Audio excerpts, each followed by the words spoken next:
Assalamualaikum warahmatullahi wabarakatuh. Perkenalkan, nama saya Anatara Yustina Almaida dari Prodi Sosiologi Angkatan 2021.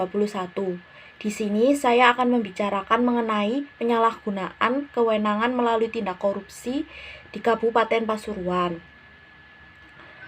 Sebelum itu, mari kita menyaksikan video berikut. Video tersebut kapan para pelaku tindak korupsi yang terjadi di Kabupaten Pasuruan. Setelah melakukan penyelidikan, para pelaku kemudian ditahan oleh kepolisian di rumah tahanan Bangil. Saksikan video tersebut, saya akan menjelaskan apa sih sebenarnya korupsi itu. Menurut Kamus Besar Bahasa Indonesia, korupsi adalah bentuk penyelewengan atau penggelapan uang negara atau perusahaan dan sebagainya untuk keuntungan pribadi atau orang lain. Perbuatan korupsi selalu mengandung unsur penyelewengan. Sesuai dengan Undang-Undang Nomor 28 tahun 1999 tentang penyelewengan negara yang bersih dan bebas korupsi, kolusi dan nepotisme, disebutkan bahwa korupsi adalah tindak pidana sebagaimana dimaksud dalam ketentuan peraturan perundang-undangan yang mengatur tentang pidana korupsi. Apa saja sih yang menjadi penyebab sampai seseorang melakukan tindakan korupsi? Yang pertama, ada penegasan hukum yang tidak konsisten. Penegakan hukum hanya sebagai make up politik, sifatnya sementara, selalu berubah-ubah setiap berganti pemerintah. Kedua, penyalahgunaan kekuasaan wewenang, tangguh dianggap bodoh atau tidak menggunakan kesempatan. Lingkungan yang anti korup, sistem dan pedoman anti korupsi hanya dilakukan sebagai formalitas. Keempat, budaya memberi upeti imbalan jasa dari hadiah. Kelima, konsekuensi bila dianggap lebih rendah daripada keuntungan. Korupsi saat tertangkap bisa menyuap penegak hukum, sehingga dibebaskan atau setidaknya diringankan masa hukumannya. Berikutnya, budaya permisif serba membolehkan, tidak mau tahu, menganggap biasa bila sesering terjadi, tidak peduli orang lain asal kepentingannya sendiri terpenuhi. Gagalnya pendidikan agama dan etika.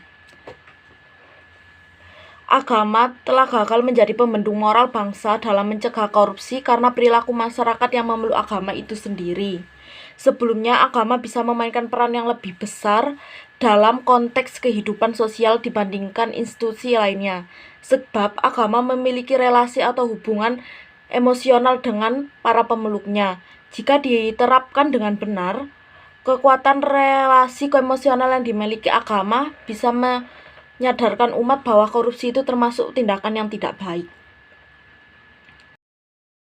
Dasar hukum dari tindakan korupsi ini, dasar hukum tentang tindakan korupsi diatur dalam Undang-Undang Nomor 31 Tahun 1999 tentang pemberantasan tindak pidana korupsi yang kemudian mengalami perubahan lagi dalam putusan Mahkamah Konstitusi Nomor 25 Perundang-undangan 14 Tahun 2016 adalah setiap orang yang secara melawan hukum melakukan perbuatan memperkaya diri sendiri atau orang lain atau suatu korporasi yang merugikan keuangan negara atau perekonomian negara dipidana penjara dengan penjara seumur hidup atau pidana penjara paling singkat 4 tahun dan paling lama 20 tahun dan denda paling sedikit 200 juta rupiah dan paling banyak 1 miliar rupiah. Melalui pengertian tersebut, tindak pidana korupsi dari pasal 2 ayat 1 Undang-Undang Tipikor ini terlihat bahwa terdapat 3 unsur, yaitu 1. Melawan hukum, 2. Untuk memperkaya diri, dan ketiga, merugikan negara. Ketiga unsur ini harus saling berhubungan dan dapat dibuktikan keberadaannya. Adapun jenis tindakan pidana korupsi,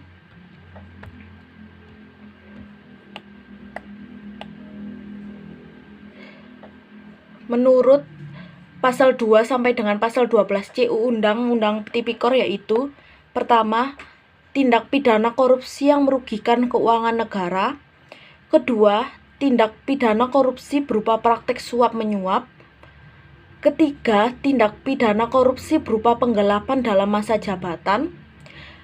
Keempat, tindak pidana korupsi berupa pemerasan. Kelima, tindak pidana korupsi berupa perbuatan curang. Keenam, tindak pidana korupsi berupa benturan kepentingan dalam pengadaan. Yang terakhir, tindak pidana korupsi berupa gravitasi.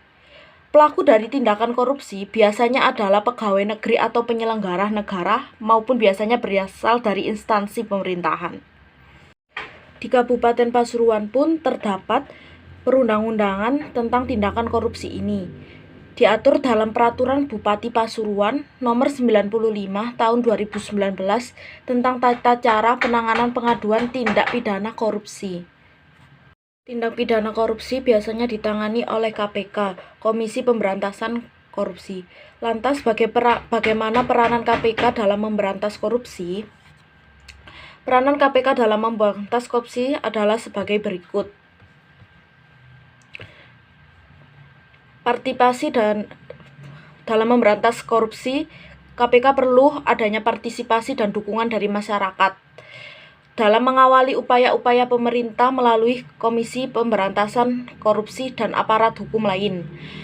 KPK yang ditetapkan melalui Undang-Undang Nomor 30 Tahun 2002 tentang Komisi Pemberantasan Tindak Pidana Korupsi untuk mengatasi, menanggulangi, dan memberantas korupsi merupakan komisi independen yang diharapkan mampu menjadi martir bagi para pelaku tindak KKN.